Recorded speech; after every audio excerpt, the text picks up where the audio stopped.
दोस्तों, भारत ईरान युद्ध में कूदा है, लेकिन वो डायरेक्टली नहीं कूदा है, इनडायरेक्टली कैसे कूदा है उसी के बारे में आज हम चर्चा करेंगे। जो ऑपरेशन सिंदूर भारत ने पाकिस्तान के खिलाफ किया था, अब वही ऑपरेशन सिंदूर की तर्ज पे ही इजरायल और अमेरिका ने ईरान पे हमला करना शुरू कर दिया है और ईरान के लिए बहुत ही घातक साबित हुआ। लेकिन इसकी प्लानिंग कैसे हुई थी सारी, कैसे इसको अंजाम तक ले जाया गया और भारत की इसमें क्या भूमिका थी, इसी पे चर्चा करने के लिए हमारे साथ एक्स ऑफिसर एन के सूद सर है। सूद सर नमस्कार, आपका बहुत बहुत स्वागत है।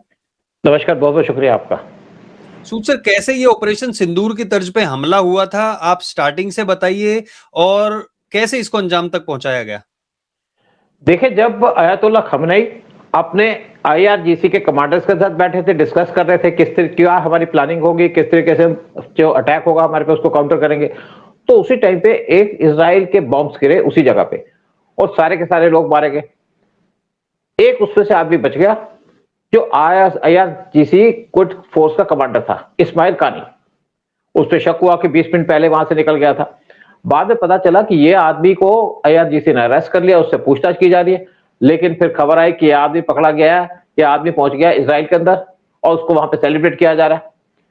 और इससे हड़कंप बच गया पूरे वर्ल्ड के अंदर कि इजराइल ने कैसे अपने आदमी को प्लांट किया टॉप जगह पे और कैसे उसको वहां से निकाल के भी ले आया। जब आप अपने सोर्सेज का इतना ख्याल रखते हो तो सोर्सेज आपके लिए जान भी दे देंगे, और यही काम होता है सोर्स का, और यही वो हमारे पे विश्वास करते हैं कि अगर उनको वहां बचा लिया जाए तो सोर्स आपके लिए जान देके भी काम करेगा।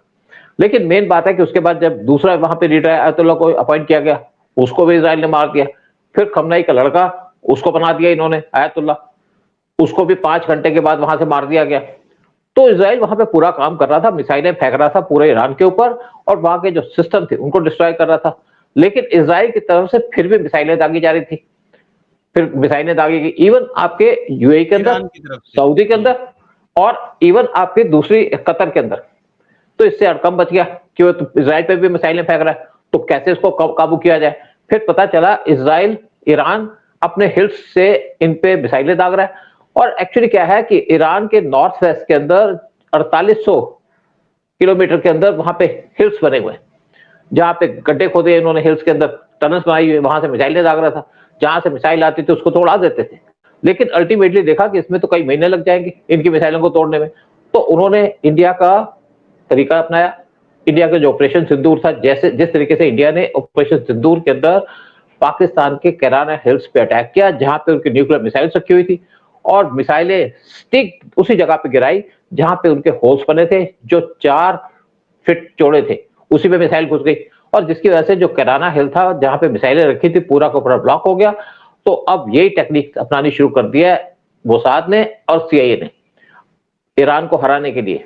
और ऐसा लगता है कि अब ये अपने कदम पे पहुंच जाएंगे जो अचीव करना चाहते हैं, यानी कि वहां पे रिजीम चेंज का जो काम है उस पर काम करेंगे। और आज ये इंडिया को अप्रिशिएट कर रहे हैं कि इंडिया ने जिस तरीके से ऑपरेशन सिंदूर में पाकिस्तान को डिफीट किया था।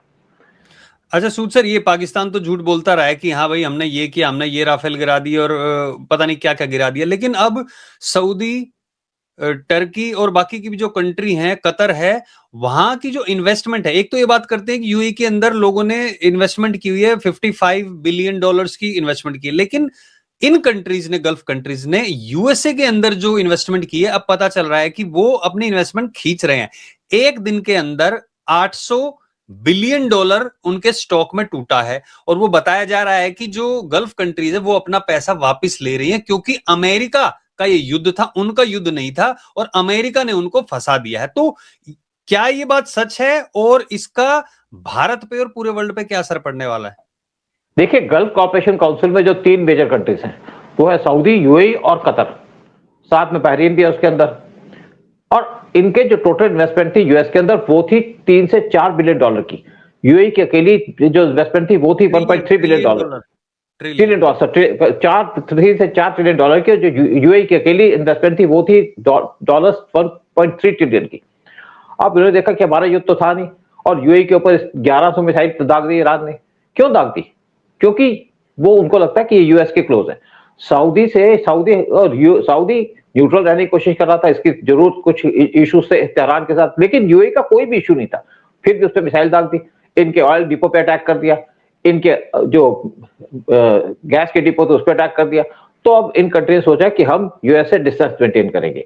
यूएस ने अपने डिफेंस सिस्टम रखे थे, यूएस के वहां पे बेसिस थे, लेकिन यूएस की बेसिस सिर्फ अपने आप को डिफेंस कर रही थी, इन कंट्रीज को कोई डिफेंस नहीं दे रही थी। इससे लोग नाराज हो गए कि हमें क्या लेना, लड़ाई आपकी, भुगते हम। तो इन्होंने अपने इन्वेस्टमेंट डिसीजन लिया कि अपने इन्वेस्ट वहां से निकाल देंगे, और इस लड़ाई का जो सबसे ज्यादा नुकसान होगा वो होगा यूएस को। और इसके साथ साथ ये लोग चाइना से बहुत नाराज हैं, क्योंकि चाइना इस टाइम पे साथ दे रहा है ईरान का, उनको छुप छुप के इन्वेस्टमेंट कर रहा है वहां पे, मिसाइलों की दे रहा है, मिसाइलों की टेक्नोलॉजी दे रहा है, वहां पे स्पेयर पार्ट दे रहा है, तो ये उनसे भी नाराज है। तीसरा, इनका रशिया से भी कुछ इश्यू है, लेकिन रशिया क्योंकि यहाँ पे डायरेक्टली इन्वॉल्व नहीं है, तो रशिया से इतनी नाराज नहीं है। फिर चौथा कंट्री आती है जो बड़ी कंट्री है, वो है इंडिया। देखा कि इंडिया का कोई रोल नहीं है, इंडिया न्यूट्रल है यहाँ पे। इवन ईरान इंडिया से कोई नाराज नहीं, उसने जो अपना ऑयल का पैसेज है वो इंडिया के लिए खोल दिया है। और इवन इस टाइम पे जितने भी गल्फ कंट्रीज है वो चाहते हैं कि इंडिया के साथ जाए, जो पीसफुल कंट्री है, जो वर्ल्ड में पीस चाहती है और अपने इन्वेस्टमेंट करना चाहती है इंडिया के अंदर। जो पैसा ये वहां से निकाल रहे हैं यूएस से, वो इन्वेस्ट करना चाहते हैं इंडिया के अंदर, क्योंकि ये अपने आप को डाइवर्सिफाई करना चाहते हैं ऑयल से दूसरे फील्ड के अंदर। और सबसे बढ़िया जो अपॉर्चुनिटी इनके लिए है वो है इंडिया, क्योंकि चाइना के अंदर कोई इन्वेस्टमेंट नहीं करेगा, वहां पे भी खतरा रहता है, क्योंकि यूएस कभी भी चाइना पे अटैक कर सकता है, चाइना पे डिपेंडेबल भी नहीं है। फिर इस टाइम पे इंडिया को यहाँ से फायदा होगा। जो दो कंट्री यहाँ पे बेनिफिट करेंगे, जिनको बहुत ज्यादा बेनिफिट होगा, वो है रशिया, क्योंकि रशिया के इस टाइम पे ऑयल बिक रहा है पूरे वर्ल्ड के अंदर, क्योंकि गल्फ से ऑयल आना बंद हो गया। दूसरी कंट्री है इंडिया, जिसको रशिया भी ऑयल दे रहा है, जिसको गल्फ कंट्रीज भी ऑयल देना चाहती हैं, जिसको गैस भी देना चाहती है। और इंडिया का एटीट्यूड की वजह से इंडिया को फायदा होगा इस गल्फ वार से, और जो सबसे बड़ा नुकसान होगा वो होगा यूएस को। और दूसरा नुकसान जो हो रहा है वो हो रहा है गल्फ कंट्रीज को, क्योंकि इनके ऑयल बंद हो चुका है, इनकी गैस बंद हो चुकी है, और इस कंट्री के अंदर जो इनकी टोटल डिपेंडेंसी ऑयल के ऊपर, उसकी वजह से इन कंट्री को बहुत ज्यादा नुकसान हो रहा है। तो अपने आप को डाइवर्सिफाई करना चाहते हैं। इवन सऊदी ने एक विजन था 2030 का विजन, जो उनके क्राउन प्रिंस ने निकाला था, जब बाद में उस पर डाइवर्ट कर गए, लेकिन अब दोबारा से उस पर सोच रहे हैं कि हम किस तरीके से इस वार से निकले और जाए इंडिया की तरफ, क्योंकि इंडिया पीसफुल कंट्री है और इंडिया के ऊपर सबको भरोसा है, मोदी पे भरोसा है, मोदी के विजन पे भरोसा है। अच्छा सूद सर, ये सऊदी अरब की आपने बात की, सऊदी के साथ पाकिस्तान ने भी एक एग्रीमेंट किया था, और उसी एग्रीमेंट के आधार पर सऊदी अरब पाकिस्तान से भी गुस्सा है, क्योंकि पाकिस्तान भी नहीं आया उनको बचाने के लिए। पाकिस्तान कहता है कि हमारे पास एटम बम है, छोटे छोटे बम है, कहीं पे भी फेंक देंगे, लेकिन वो उनको डिफेंड नहीं कर पा रहा है। तो क्या उनको पता है कि वो चाइनीज जो सिस्टम है लगे हुए हैं, वो यूज तो वही करना, खुद तो उन्होंने कुछ इजाद किया नहीं है, तो वो यूज करेंगे तो उनकी पोल खुल जाएगी, वहां पे फिर पता चल जाएगा कि ये तो खुद को डिफेंड नहीं कर पाई, सऊदी को क्या डिफेंड करेंगे। अब सऊदी ने ये भी बोल दिया कि भाई तुम नहीं आए यहाँ पे, हम तुम्हारे साथ एग्रीमेंट तोड़ लेंगे। तो क्या अब ईरान पाकिस्तान पे या सऊदी पे हमला करेगा, जिससे पाकिस्तान भी अब इस युद्ध में शामिल हो जाएगा?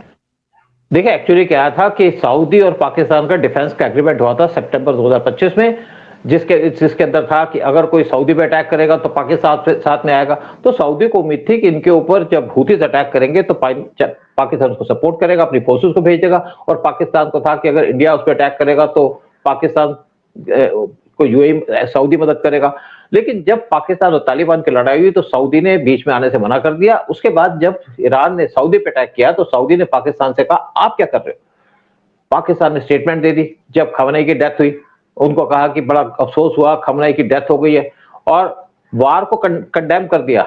और स्पेशली जो पाकिस्तान के प्राइम मिनिस्टर, उनकी स्टेटमेंट आई, आई कंडोम, मतलब कंडेम को कंडोम लिख दिया। और उसके बाद सऊदी ने कहा भाई आप कर क्या रहे हो, आप कंडोम तो कर रहे हो, लेकिन आप हमारी मदद कैसे करोगे। तो पाकिस्तान को लगा कि अगर मैं सऊदी की मदद करूंगा तो ईरान नाराज हो जाएगा, अगर मदद नहीं करूंगा तो सऊदी नाराज हो जाएगा। सऊदी ने कहा भाई देखिए हमारा डिफेंस एग्रीमेंट है, उसको कैंसिल करने जा रहे हैं, और दूसरी बात है आपको फ्यूचर में कोई भी पैसा चाहिए तो आपको नहीं देंगे, क्योंकि ये हमारे लोगों के टैक्स का पैसा है। तो सऊदी ने पाकिस्तान को मना कर दिया। उससे पहले यूएई ने पाकिस्तान से नाराज होकर के पाकिस्तान से कहा जब आपके पास हमारे $3 बिलियन वापस कर दो और 6% इंटरेस्ट भी दे दो 1 महीने के अंदर। पाकिस्तान को हड़क मच गया। पाकिस्तान ने कहा चलो मैं कोशिश करता हूं कि मैं अब जाकर के सऊदी से पैसे मांगू। बीच में कतर भी आ गया, क्योंकि कतर से जो न्यूज़पेपर निकलता है उसने कह दिया कि जो टीटीपी के लोग हैं वो फ्रीडम फाइटर्स हैं। तो पाकिस्तान ने उसको ऑफिस बंद कर दिया जजीरा का। जब ऑफिस बंद कर दिया तो कतर ने कहा भाई आपने ऑफिस कैसे बंद कर दिया। इनको बुलाया कतर के अंदर और कहा कि उसको खोलो, और पाकिस्तान ने कहा खोल देंगे, कोई बात नहीं भाई बाप, $1 बिलियन लोन तो दे दो, क्योंकि हमारे पास यूएई ने प्रेशर डाला। उसने कहा चलो लोन तो तुम्हें दे देंगे। लेकिन अब कतर भी पाकिस्तान से नाराज है, और पाकिस्तान के पास इस टाइम पे सिर्फ 4 दिन का ऑयल बचा है, और पाकिस्तान के अंदर जो ऑयल है, पेट्रोल है, उसकी कीमत बढ़ गई है 50 रुपीज, 200 ₹51 पर लीटर के उसकी ऑयल की कीमत बढ़ चुकी आ चुकी है। हाँ, तो वहाँ के 51 कुछ भी होगा। तो पाकिस्तान इस टाइम पे घबराहट में है, ना तो हमारे पास पैसे है, ना हमारे पास तेल है, ना हमारे पास गैस है। तो इन्होंने अपनी सेना को भेज दिया बॉर्डर पे अफगानिस्तान के, ईरान के। तो सऊदी ने कहा इससे काम नहीं चलेगा, फिर कहा जी हम अपनी एयरफोर्स को आपके यहाँ भेज करके आपके डिफेंस सिस्टम लगा देंगे। लेकिन अब तक बहुत देर हो चुकी है, क्योंकि बीच में ईरान ने डिक्लेयर कर दिया कि हम किसी भी गल्फ कंट्री पे अटैक नहीं करेंगे। तो इस टाइम पे सऊदी नाराज है, यूएई नाराज है, कतर नाराज है। तो पाकिस्तान को ना कोई पैसे देगा, ना कोई तेल देगा। पहले क्या होता था, जब यहाँ पे क्राइसिस आते थे तो सऊदी कहता था चलो फ्री का ऑयल ले लो, पैसे बाद में दे देना। यूएई भी ये बात करता था, लेकिन वो कहा कि ना तो हम पैसे देंगे, आप ना आपका लोन को आगे बढ़ाएंगे, ना आपको हम हेल्प करेंगे।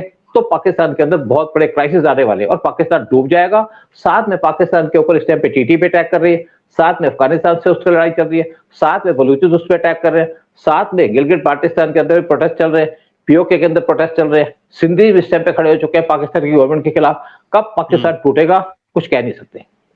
तो सूद सर, अमेरिका है ना, अमेरिका फाइनेंशियली भी मदद करेगा और बाकी चीजों में भी मदद कर सकता है पाकिस्तान की, क्योंकि बार बार मुनीर तो वहां पे मिलने जाते हैं ना स्पेशल निमंत्रण पे ट्रंप के, या फिर ट्रंप सिर्फ यूज कर रहे थे पाकिस्तान को? देखिए, ट्रंप तो यूज ही करते हैं, पाकिस्तान को कोई मदद नहीं करती। देखो, फ्री में कोई पैसे नहीं देता आपको।